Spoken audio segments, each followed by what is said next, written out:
When pack-pulled autographs are too expensive, what's the solution? I'll talk to you about it. Hey, it's Mike. Thanks for tuning back in. I went to the Portland, Maine card show yesterday. Oh, happy Labor Day, by the way. Get today off, which is awesome. Yesterday was the Portland, Maine card show at the Fireside Inn, and I went not really expecting to buy anything. I brought some money, obviously, just in case I found something I had to have, and I did. But I went just to go. It's not very far from where I live, and I was delivering cards to a subscriber who had purchased them from me, because now I am starting as a very part-time dealer, and he made the first purchase from me from that collection I bought a couple weeks ago. So I went and I did one loop around, and there were these two teenage boys. I don't know how old they are, maybe 14 or 15, and one of them recognized me from YouTube, which was awesome, and he watches my videos, and he was so smart and so well-spoken and polite. I think, and we'll talk about his cards in a second here, but it's just great to see teenagers, young people who are building a business, and he was easy to talk to.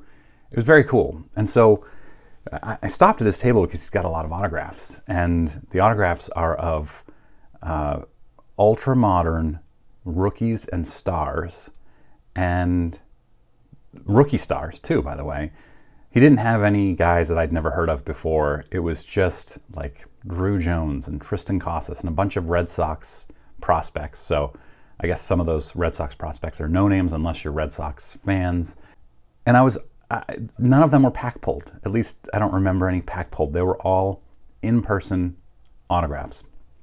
And I said to him, "Where did you get all of these?" And he said he goes to minor league games, I'm assuming Portland Sea Dogs, and he gets the players to sign there. So he brings cards of each of the players he's expecting to see, and when they come up to sign, he gets them to sign. It's pretty awesome. And the prices were insanely reasonable.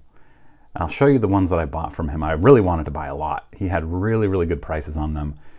So I'll show you here. I got a Corbin Carroll rookie Bowman, 2023 Bowman, in-person autograph. And there was no price tag on it. I got a Drew Jones first Bowman. I don't know what this parallel is. It's some turquoise or green or whatever. Autograph. He had a $40 price tag on this one.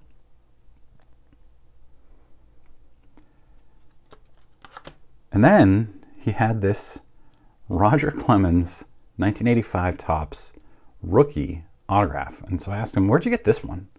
And he said that his father golfed with Roger Clemens at the Falmouth Country Club. And there was a news article about it. And sure enough, I looked it up. I found it. Is this a legit autograph? I believe his story. I'm going to send it off to PSA. I figured that $30 was a very reasonable risk for a Roger Clemens autograph. So I handed him these three, and I said, "What do you got? What's your price for these three?" Because one of them doesn't have a price tag on it. And he said, $95. I said, "Sure."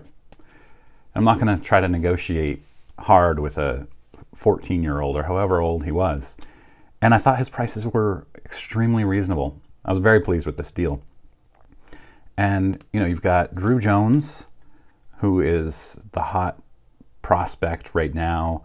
I'll probably get this authenticated and sell it in spring training. You've got Corbin Carroll, who's about to be Rookie of the Year. So I probably hang on to this just because I'm I don't know. I don't know what I'll do with this, to be honest with you. And then Clemens for $30. Rookie autograph. I wanted this one for my collection anyway. This is definitely a PC item.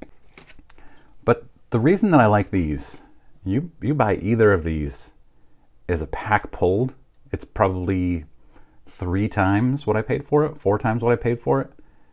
So you have the risk, of course, and I've talked about this, Dustin, sports card dad, saying that no autographs should be unauthenticated, you run the risk here, obviously, of these being not authentic. They both look good. And as I said, Sports Card Dad, his video just popped up.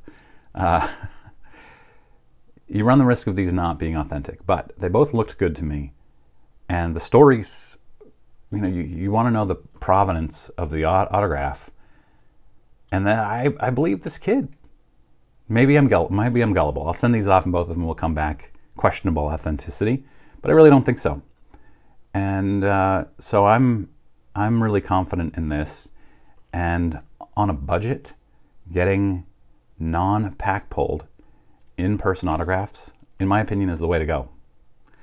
I would rather have these than spend 3 or 4 or 5 times as much on a pack pulled autograph. And certainly, I'd rather have these than a sticker autograph. I would never buy a sticker autograph on purpose. What do you guys think? Is this a good deal? Is this the future? This kid has a great business plan. Going to Sea Dogs games, which costs almost nothing, a few dollars a ticket. I'm exaggerating a little bit, but Sea Dogs games are insanely cheap. Bring some cards of the players who are going to be there, have them signed, and then sell them at a card show. Pretty smart. And he actually told me he was going to try to start doing PSA DNA submissions to get them authenticated. I don't know. I was really impressed. So let me know what you think.